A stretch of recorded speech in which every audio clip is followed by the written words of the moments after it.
Hi, I'm Kayla. There's nothing more important to us than our children, and so choosing the right childcare provider is extremely important and can be very stressful. So I'm here to hopefully provide you some tips to help you with that decision. The first thing you want to check is to make sure that your provider or the center is licensed. Childcare centers and in-home providers can be licensed. This means that the state comes in and helps to make sure that they are following the rules and keeping kids safe. A lot of states have childcare licensing reports available online, so make sure to check those. It's not unusual for providers to have violations. The state will come in and they find small things to point out because they are looking to make sure the kids are staying safe.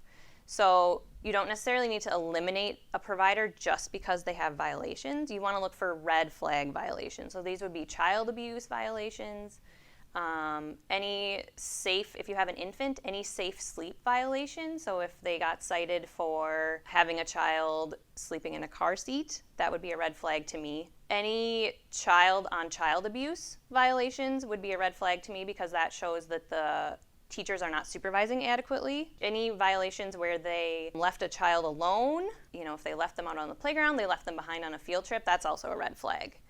Providers will get written up for paperwork violations, not a huge deal.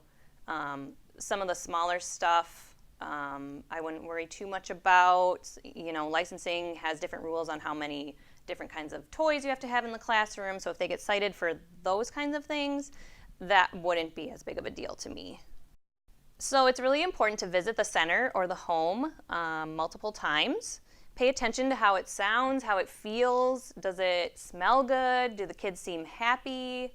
Do the teachers or the provider seem stressed? These are all good things to look for when you're visiting. And then once your child is enrolled, they should have an open door policy where you are free as a parent to stop by at any time throughout the day. This is not to say that they should let you come if every time you come your child cries because you leave them again.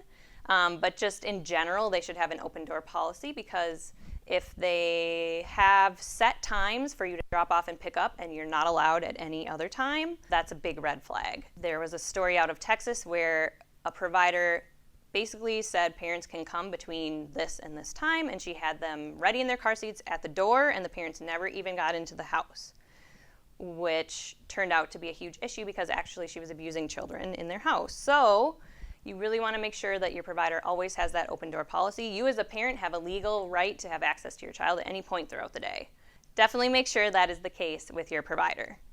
So if you have an infant, there are a few things you want to make sure you are checking for. The first would be to make sure that the provider is following safe sleep guidelines.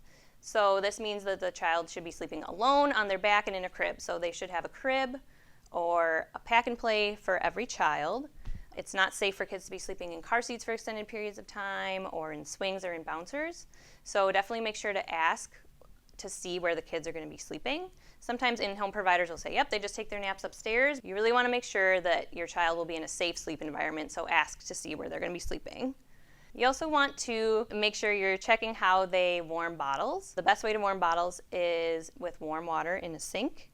So you want to be wary if you notice that the provider is using a crock pot to heat bottles. This can be very dangerous because kids sometimes will pull on the cord or it gets tipped over, and then this can result in some serious burns and injuries. For me, a crock pot would be a big red flag. So it's important to check ratios because this is important for safety reasons and also abuse prevention. It can be very stressful taking care of kids all day, and as long as you have another co-teacher there to support you, that can really help with abuse prevention, so that's why it's important to make sure that they are following those rules. And it also increases the quality of care that your child is receiving and helps teachers develop relationships with those children. Finally, you want to make sure that you ask for references. Talk to other parents. They will have some really good insight for you. And above all, listen to your gut. If something feels off or just not right, keep looking.